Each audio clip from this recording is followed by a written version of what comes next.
Vous avez probablement déjà été bombardé sur les réseaux sociaux de conseils contradictoires d'un coach à l'autre. Ouais, mais mon coach dit ça. Ouais, mais là, lui, il dit ça sur les réseaux sociaux. Puis là, vous êtes tous mêlés, vous ne comprenez rien. Je suis convaincu que ça vous a déjà arrivé tout ça. Parce que moi-même, j'étais dans ce bateau-là avant. Mais aujourd'hui, mon objectif, c'est que vous puissiez avoir une méthode simple pour trier et avoir une tête sur hey, cette personne-là a dit ça dans tel podcast.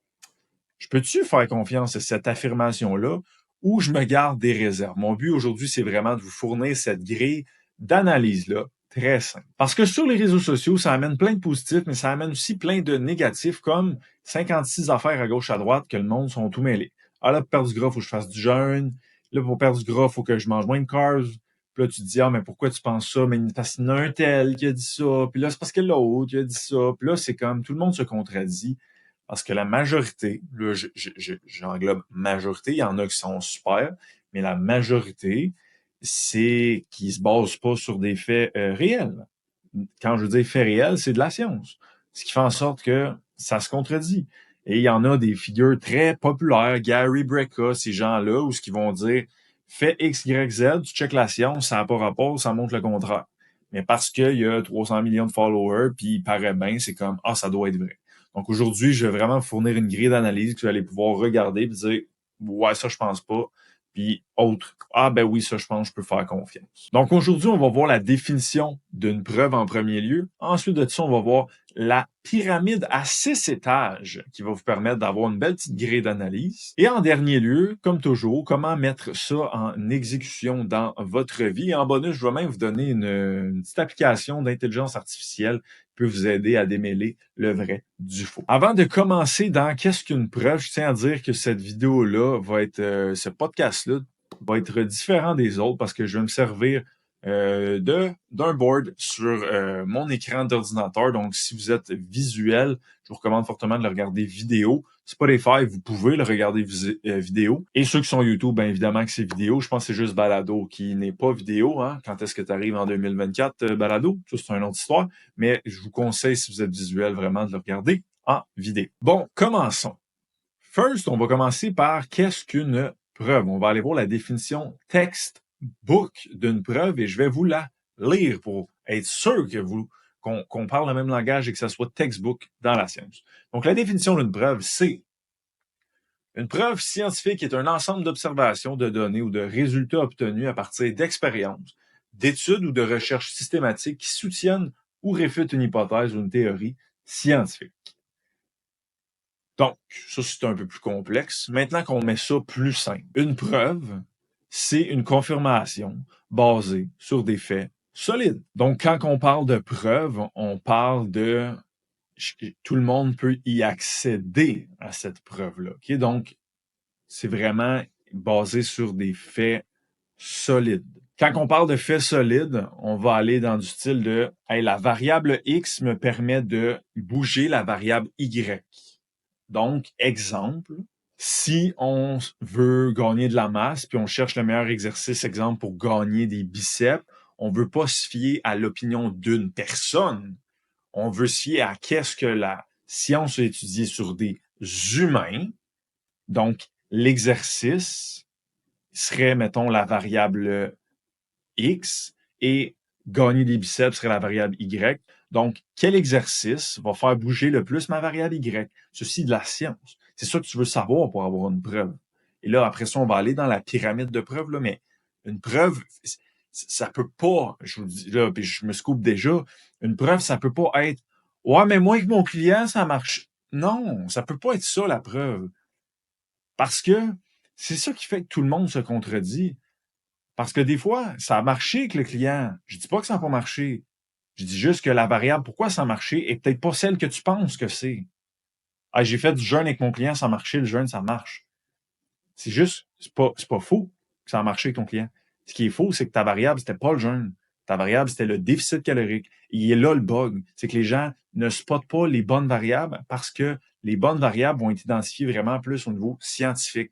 Donc, c'est pour ça que de se baser sur une opinion pour avoir une preuve ou un fait vécu client, c'est vraiment pas top parce que c'est comme, on a-tu mis le doigt sur la bonne variable ou non? Puis ça, on pourra pas le savoir parce que ce n'est pas une étude scientifique. Donc, la clé dans les preuves, c'est vraiment que ça soit étudié de manière contrôlée scientifiquement et surtout répliqué. Donc, mettons, une étude a montré que les bicep curls faisaient gagner de la masse dans le bicep.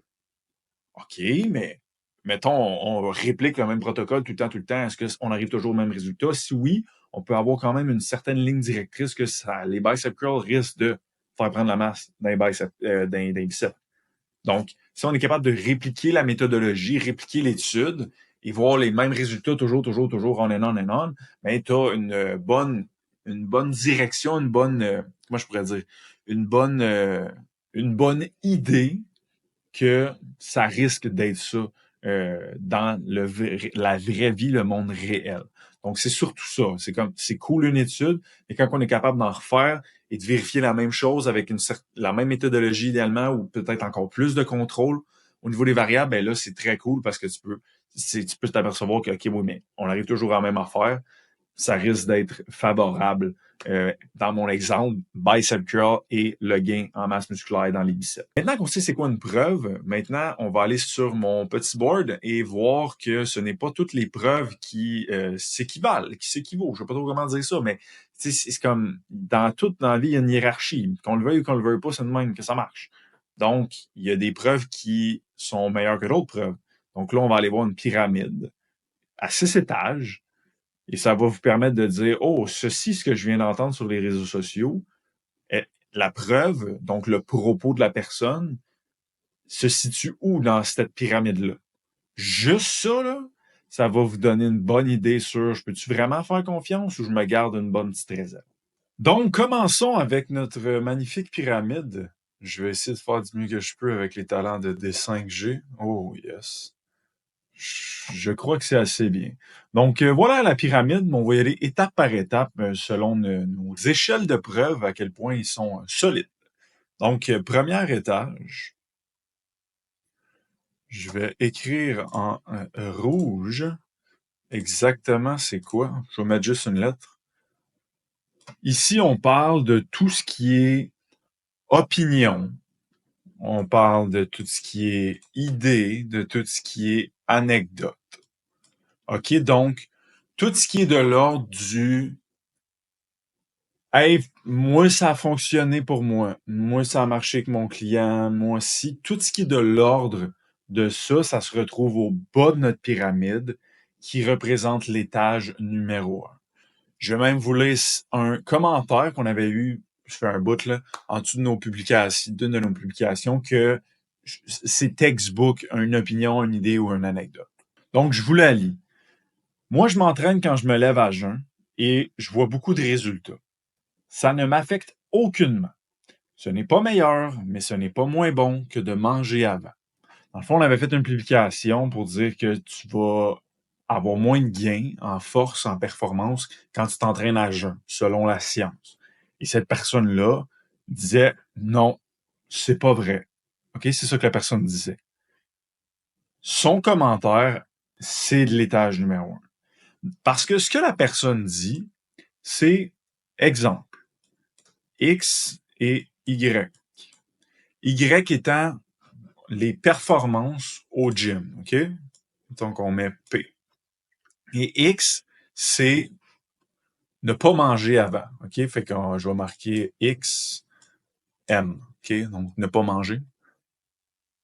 Ce que la science nous dit, OK? Donc, on n'est pas, je vous dis tout de suite, là, on n'est pas à l'étage 1, là.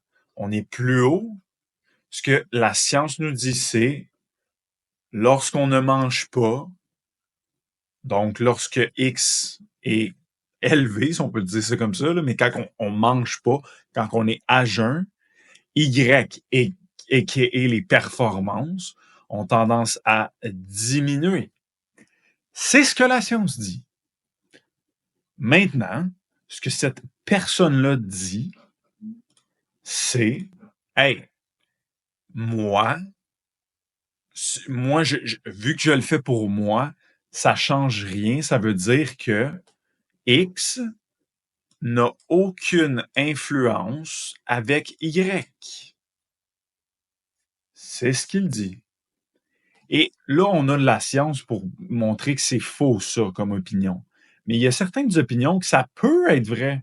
Parce que ça se peut que ça soit collé sur la science. Ça se peut que si on regarde dans la science, ça soit vrai. Mais c'est juste qu'on peut pas commencer à dire des choses. Et plus précisément, c'est vraiment une game de variables. Si je peux prendre un autre exemple, si on reprend encore variables x et y, là, je vais effacer ça ici. Oh, là, c'est pas ça en tout. Je vais effacer ça ici.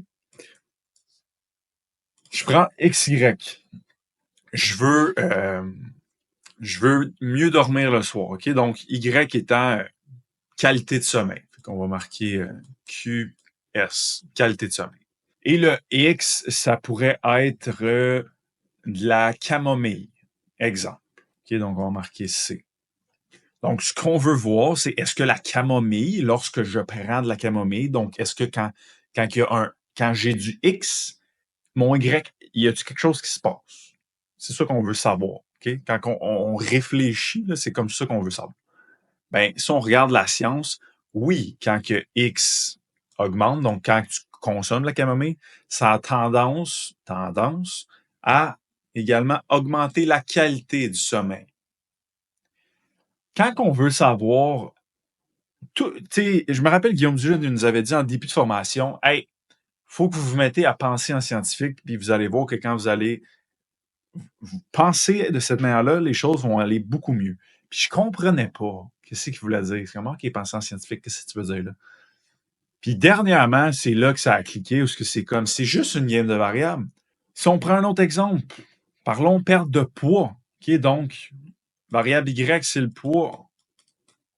On veut savoir qu'est-ce qui fait diminuer le poids. Qu'est-ce qui diminue mon Y? C'est ça que je veux savoir. Mais après ça, c'est simple. Tu as juste à regarder variable X. Et ce qu'on sait, selon la science, c'est un déficit calorique. C'est un déficit calorique. Donc, plus ton déficit augmente, donc plus ton X augmente, plus ton poids diminue. Pour ça, on a besoin d'études pour pouvoir se prononcer là-dessus. Donc, tout ce qui est de l'ordre de l'opinion, des idées, des anecdotes. Moi, avec mon client en 2008, ça veut pas dire que c'est faux. C'est pas ça que je dis. Je veux pas que vous partez d'ici en vous disant tout ce qui est d'opinion, anecdote, c'est pas vrai. C'est pas ça le point. C'est pas ça. C'est tout ce qui est de l'ordre de l'opinion, des idées, des anecdotes. On va avoir besoin de plus que ça comme preuve pour dire que oui, X influence Y de cette manière-là. Hey, le jeûne intermittent, ça fait perdre du gras. On a le mauvais X. C'est pas vrai que c'est le jeûne intermittent, c'est le déficit calorique qui nous fait perdre du poids. Okay, c'est pour ça. Mais pour le savoir, on a besoin de preuves plus solides qu'une opinion ou une anecdote. Donc, tout ce qui est de l'ordre d'opinion, idée, anecdote, on est à l'étage numéro 1. C'est le moins solide au niveau preuve. Donc, si vous voulez vous retrouver sur les réseaux sociaux, je vous dirais qu'à peu près 95% des affaires que vous voyez, c'est de l'ordre de l'opinion, de l'idée et de l'anecdote. Ça veut-tu dire que c'est pas collé sur la science? Non. Il y en a que ça se peut que ce soit collé sur la science. Mais ça veut dire soyez sceptiques. Parce que, je vous le dis, la majorité des affaires que vous voyez, c'est niveau 1. Puis ce que vous voulez, c'est que ça soit plus haut. Parce que plus c'est haut, plus les preuves sont solides. Sont-ils infaillibles? Non. Elles sont pas mal plus solides qu'une opinion, une idée ou une anecdote. Donc, on va effacer ça, juste pour qu'on revienne à notre étage numéro 2. Mais là, vous avez votre première grille d'analyse qui est, hey, quand quelqu'un parle sur les réseaux sociaux, quel étage? Hey, c'est l'étage 1. Je peux-tu prendre ça pour du cash? N-O-N. Non. Vous ne pouvez pas. OK? Ça, c'est votre premier point. Après ça, on arrive dans... Je vais le mettre une autre couleur. On arrive dans des études sur des animaux. Donc, c'est une étude. Il y a des variables qui ont été contrôlées. Il y a eu des analyses statistiques. Il y a eu ça. Mais c'est sur des animaux. C'est plus solide qu'une opinion parce que c'est plus une étude, mais ça reste que c'est sur des animaux. Donc, c'est un peu plus solide, mais c'est encore très... Tu sais, il y a des ressemblances physiologiques entre les humains et les animaux. mais c'est pas mon domaine, je connais pas assez ça, je pourrais pas commencer à vous parler là-dessus. Je sais juste qu'il y a certaines ressemblances, c'est lesquelles précisément, j'en ai aucune espèce d'idée. Euh, mais je sais qu'il y en a. Et que pour certaines affaires, ça peut peut-être être un peu bon, mais si c'est comme moi je donne ça ou hey, moi je te recommande ça. Je fais une vidéo puis je te recommande de faire je sais pas moi. Mange des grains de riz secs. J'ai donné ça. Il y a une étude sur les rats sans montrer qu'ils ont perdu beaucoup de poids. Tu comprends? C'est comme OK, les rats ont perdu beaucoup de poids en mangeant des grains de riz secs, mais c'est comme si tu tends une bonne preuve pour les humains, pour la population générale, je doute. Donc ça, c'est un étage 2. Ça manque de puissance également ici, mais vu que c'est une étude, il y a un contrôle, il y a des variables contrôlées, etc. On est quand même un petit peu mieux que notre étage numéro 1. Mais allons à l'étage numéro 3. Étage numéro 3, on va commencer à l'écrire. Non, je vais reprendre ça va être plus facile pour vous autres. Je vais prendre petite couleur jaune. On voit pas grand-chose, mais c'est EC pour étude de cas. Donc, c'est une étude. Donc, c'est bien. Mais maintenant, c'est sur un humain. Donc, c'est déjà mieux. Mais c'est sur une seule personne. Puis, pour que les résultats statistiques d'une étude soient le plus solides possible, ben, plus tu as de participants, plus tes résultats vont être solides. Fait que si tu as une personne, c'est comme ça manque de puissance. Mais ça reste, c'est un humain. Fait que c'est mieux qu'un animal, qu'un rat. Souvent, ça va être sur des rats, les études au niveau des animaux. Donc, ça reste mieux que ça. Ça reste quand même mieux qu'une opinion de quelqu'un de ses réseaux sociaux. Mais ça manque quand même de puissance. Donc, passons à l'étage numéro 4. Et là, on rentre. Là, les amis, là, on s'en vient dans du solide, OK? Étage numéro 4. Je vais commencer à mettre ça en vert pâle. En français, on va marquer EC, donc essai contrôlé. Donc, Randomized Control Trial, ça serait un essai contrôlé, randomisé, si on traduit. Ça, c'est tout ce qui est étude simple. Dans le podcast, j'en parle souvent. Hey, il y a un groupe qui a pris de la créatine, l'autre groupe, il a pris une pilule qui avait absolument rien dedans. Ils ont voulu voir l'impact sur la force. Une étude, voici ce qui est arrivé. On est dans cet étage-là, OK? Donc, il y a différents types d'essais contrôlés. Il y en a où ce que les parties, dans le fond, il y en a une où ce que c'est les participants, ils n'ont aucune idée dans quel groupe ils vont se retrouver. Donc, est-ce que je suis dans le groupe qui prend de la créatine ou je suis dans le groupe qui prend pas de la créatine? Ils sont pas au courant. Puis il y a un autre type d'essai contrôlé où c'est là qu'on va appeler Randomized Control Trials, où ce que c'est comme les chercheurs et les participants ne sont pas conscients qui est dans quel groupe. Ça réduit les risques de biais des participants et des chercheurs. Donc, c'est souvent ça qu'on veut voir comme étude. Donc là, on est quand même très puissant. Encore là, à l'intérieur de tout ça, s'il y a une étude de 10 personnes avec une étude versus une étude de 500 personnes, ben, l'étude de 500 personnes est plus statistiquement solide. Encore là, ça dépend de la méthodologie, ça dépend comment ils ont fait l'analyse statistique. Ça dépend d'une panoplie d'affaires. C'est pas black and white, c'est très nuancé, mais le but de cette vidéo-là, c'est surtout de vous montrer cette espèce de gré-là de quand quelqu'un parle, quand quelqu'un amène un propos sur les réseaux sociaux, ça se situe où son propos? Après ça, est-ce que parce que c'est de la science, que c'est la vérité infuse? Non, pas du tout. Parce que premièrement, la personne qui lit cet article-là peut se tromper, peut mal la lire, et je m'inclus. Ça se peut que j'interprète mal. Ça fait 1 an, j'en lis à toutes les semaines, quasiment à tous les jours. Mais j'ai probablement mal analysé certaines études, j'ai probablement manqué des analyses statistiques, des erreurs. Comme ça, c'est sûr, là. Mais quand tu as une marée d'études qui poussent dans le même sens, style un déficit calorique pour perdre du poids, tu peux pas dire moi, mon opinion, moi, ma petite personne, mon opinion, ce n'est pas ça. C'est quand même amené, arrivons sur Terre, là. Tu peux pas faire ça s'il y a une marée d'études qui poussent dans le même sens. Fait que c'est surtout ça qu'on veut, c'est d'avoir un certain consensus de hey, Une étude qui a donné ça, on en refait un autre avec la même méthodologie, peut-être un peu plus de contrôle, ça a redonné la même affaire, puis là, c'est comme tabarouette, on commence à les accumuler qui disent la même affaire. Donc, étage numéro 4, c'est vraiment des études simples qu'on va appeler. Étage numéro 5, celle-là, je l'ai ajouté, OK? Ça, c'est moi qui ai ajouté ça. J'aurais pu la rentrer dans le même étage qu'étude contrôlée, mais on va appeler ça, je vais l'écrire en anglais. CD pour Crossover Design. Vous l'avez déjà vu dans les podcasts également auparavant, où ce que c'est... Il y a pas... il y a deux groupes, mais le participant va aller dans les deux groupes. Il y avait une étude, c'était sur l'échec musculaire où tu te gardes 2 répétitions en réserve. Ça change-tu quelque chose pour la prise de masse? Ben, ils ont fait du leg extension où ce que leur jambe gauche allait à l'échec, leur jambe droite s'en gardait 1 à 2 en répétition en réserve. Donc, la même personne a été dans les deux conditions, les deux groupes.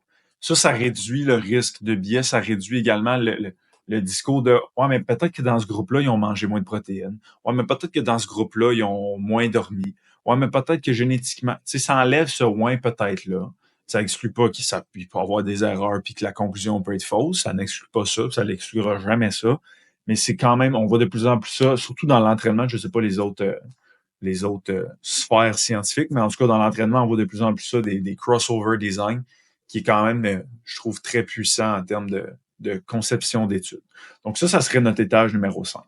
Et on arrive finalement, je vais le mettre dans un vert foncé, je vais mettre ça thickness. Ici, je vais marquer R, S, revue systématique.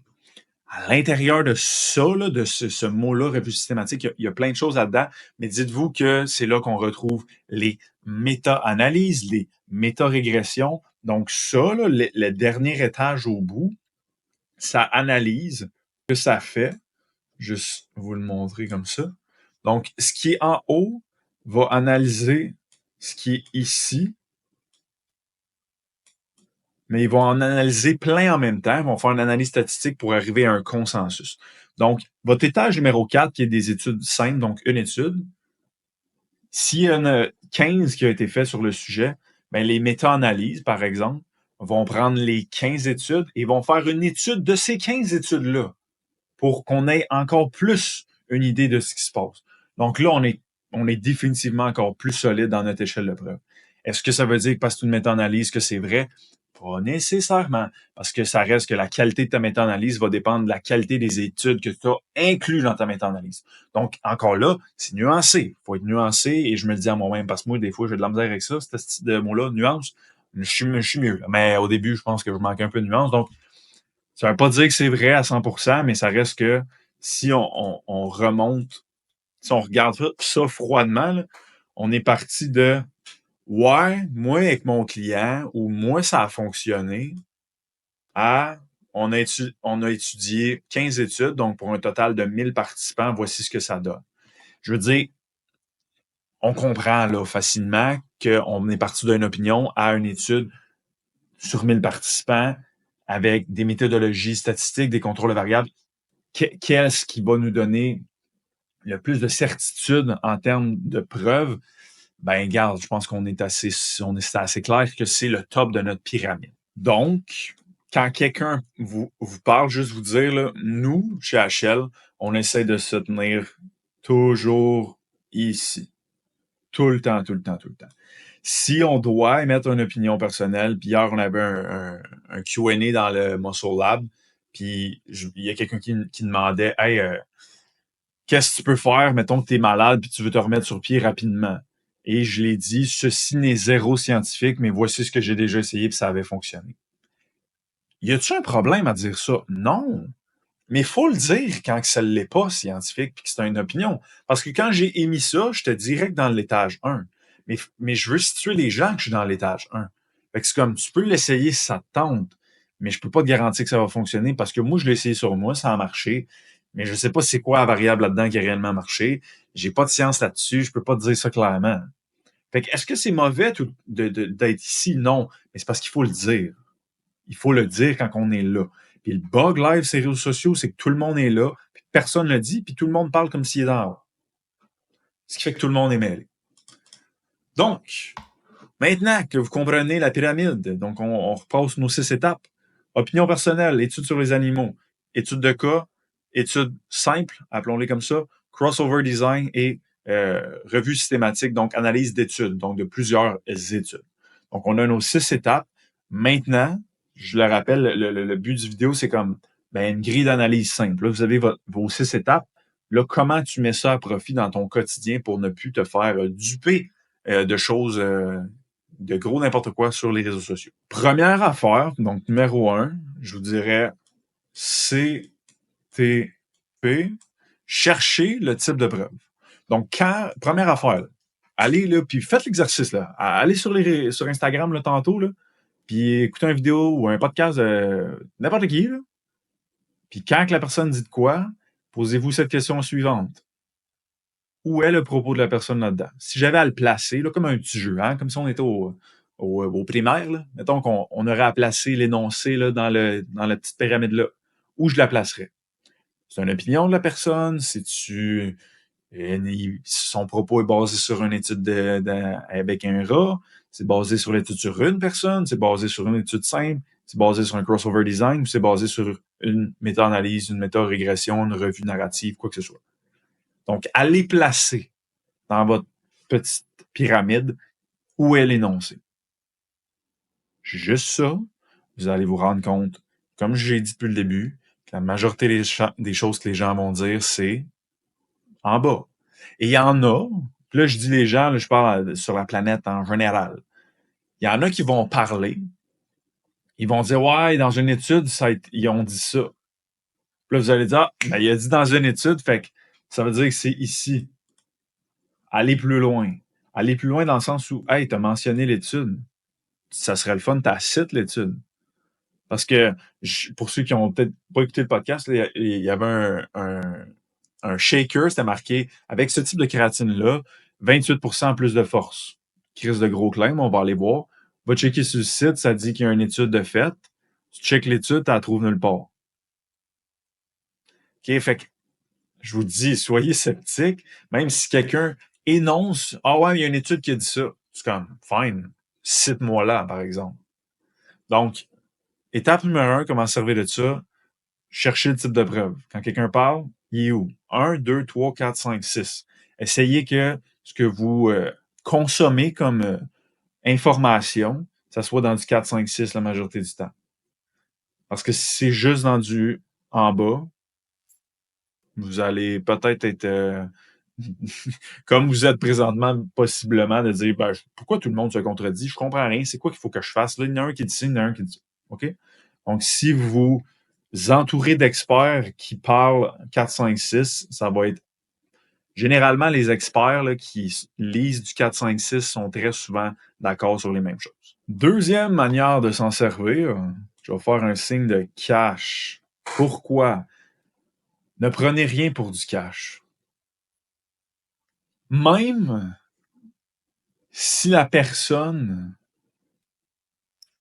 est un expert par titre, OK? Exemple, Layne Norton, qui est en nutrition un expert là, solide, mais reste dans ta niche, Layne. Parce que quand il parle de psycho, il l'a pas. Puis quand il parle de prise de masse puis de tension mécanique, il l'a pas non plus. Donc, c'est un expert dans sa niche. Pour ça que même si ça peut être difficile parce que vous dites, hey, en nutrition, c'est un expert, il sait lire des études, tout pousse dans la même direction, ok, je fais confiance. Mais quand il parle pas de nutrition, c'est facile de se dire, hey, ben, je vais y faire confiance là-dessus aussi parce que nutrition, il y a confiance aussi. Pas nécessairement. C'est pas sa niche. Paul Carter, même affaire. Niche, prise de masse musculaire. Des fois, dans ses Q&A, il parle de relations. C'est comme, moi, je me fierais pas à Paul Carter pour mes relations. Mais pour la prise de masse, oui, par contre. Mais pas pour mes relations. Donc, pas parce qu'il y a le titre d'expert sur un créneau qu'il faut commencer à penser qu'il a raison sur toutes les choses qu'il parle. Même moi, quand je vous parle, prenez pas ça pour du cash. Moi, ce que je vous suggère de faire, là, c'est de accumuler les discours d'experts qui se situent dans du 4, 5, 6.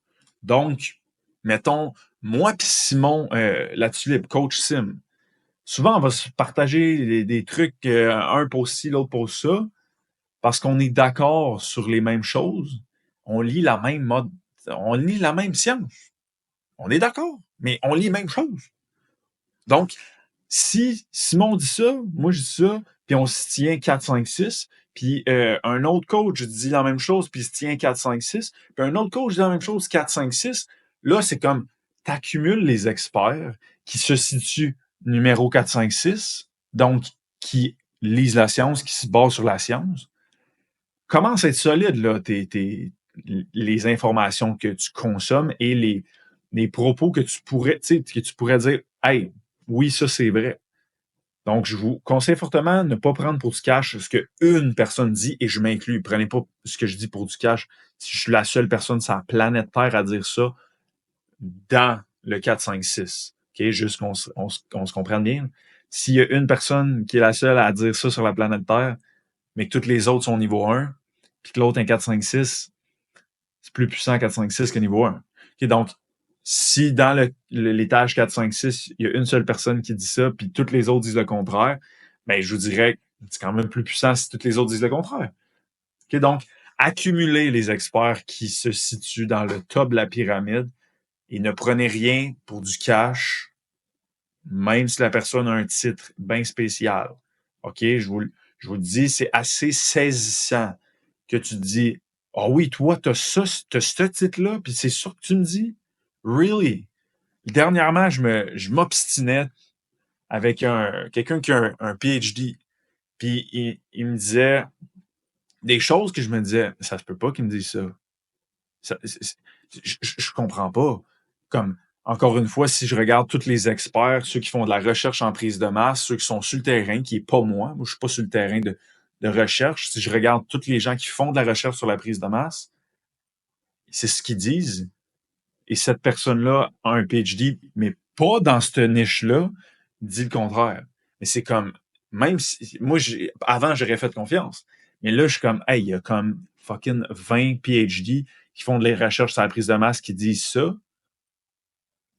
Puis il y en a un autre qui fait pas de la recherche là-dedans, qui dit, c'est pour ça que je vous dis, prenez rien pour du cash, même si la personne a un titre, allez plus loin, comme accumuler les experts qui poussent dans la même direction en se basant sur de la science. C'est le meilleur conseil que je pourrais vous donner, c'est comme accumuler les experts qui se basent sur de la science pour backer leurs propos. Et quand que je dis qu'ils se backent sur la science pour appuyer leurs propos, c'est qu'ils les citent. Quand ils disent quelque chose, ils disent ça vient de où. C'est ça, c'est ça une référence scientifique. C'est ce que je te dis là, je l'ai pris de là. C'est ça. C'est ça que vous voulez sur les réseaux sociaux. C'est ça que vous voulez sur vos podcasts. Vous voulez que la personne vous dise, je l'ai pris de là. Comme quand quelqu'un va dire sur les réseaux sociaux, hey, en 2008, j'ai fait ça avec mon client. Il vous le dit. Je l'ai pris dans mon étage 1. Et c'est correct. Il vous situe.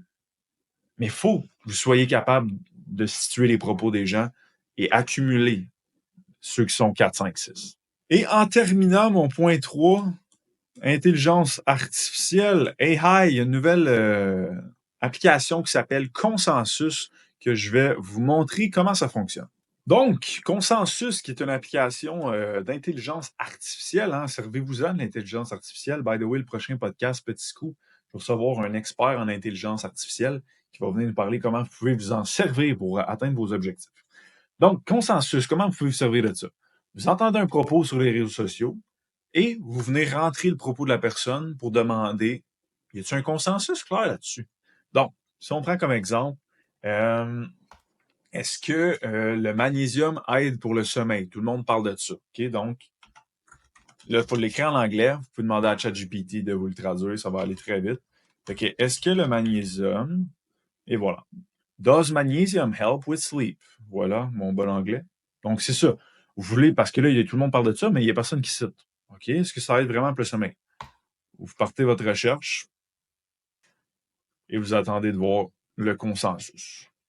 OK, si on regarde, il a analysé 13 papiers Et le consensus meter, il est à 77% oui, 15% possiblement. Donc, on pourrait parler, là, si mes calculs sont bons, 92% que ce n'est pas non et 8% non. Donc, on s'entend que ça pousse quand même vers le oui. Il y a une direction que ça prend. Donc, on pourrait dire, hey, je pense que oui. J'aurais tendance à dire que oui. Et après ça, plus bas, vous avez les études. Fait que, exemple, voici une étude qui dit que oui, ça aide. Donc là, vous avez un résumé bon. Il y avait combien de personnes? Il y en avait 12. C'était sur des personnes vieilles. Fait que vous voyez juste là, c'est comme, oh, mais parce que moi, j'ai 22 ans, ça va-tu marcher sur moi? Bon, ben, cette étude-là, pour moi, peut-être qu'elle n'est pas bonne. Il va falloir que je continue de regarder. Hey, je regarde encore. Ah, ici, il y a 3 personnes. OK, des vieux adultes avec de l'insomnie. Ça, c'est possiblement. Après ça, on va regarder 2018. 1087 personnes, des adultes âgés de 20 ans et plus. OK, déjà plus solide. Donc, vous voyez, puis là, vous pouvez voir un peu ça ressemble à quoi, l'étude. Vous pouvez aller la regarder, etc. Là, il y en a qui vont me dire, ouais, mais là, c'est trop compliqué pour moi. C'est bien correct, t'es pas obligé d'aller là. Mais pour ceux qui ont envie de pousser un peu plus loin, vous pouvez aller utiliser Consensus pour améliorer votre compréhension et vous situer un peu si ce que vous entendez ou ce que vous venez d'entendre, c'est vrai ou pas. Donc voilà pour le podcast de cette semaine. J'espère que j'ai rempli ma mission qui était de vous fournir une grille d'analyse très simple. Donc, la pyramide, les 6 étages, la petite question que vous avez à vous poser, ça se situe où ce propos-là? Si ça se situe à l'étage 1, ça ne veut pas dire que c'est faux. Ça se peut que ça soit collé sur la science puis que la science dise la même chose que l'opinion de la personne.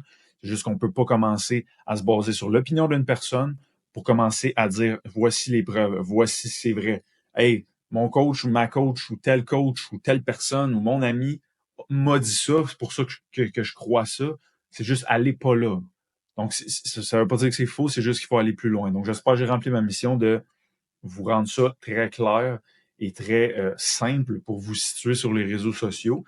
Et maintenant que vous avez cette grille d'analyse-là, si vous avez envie d'en savoir plus sur les mythes par rapport à la prise de masse, je vous invite à écouter le podcast numéro 112 avec Jean-Philippe Morin, qui est un chercheur, et on a regardé 11 ou 12 mythes sur la prise de masse musculaire, que quand tu regardes la science, tu te dis ouais, ça n'a aucun sens que le monde pense ça.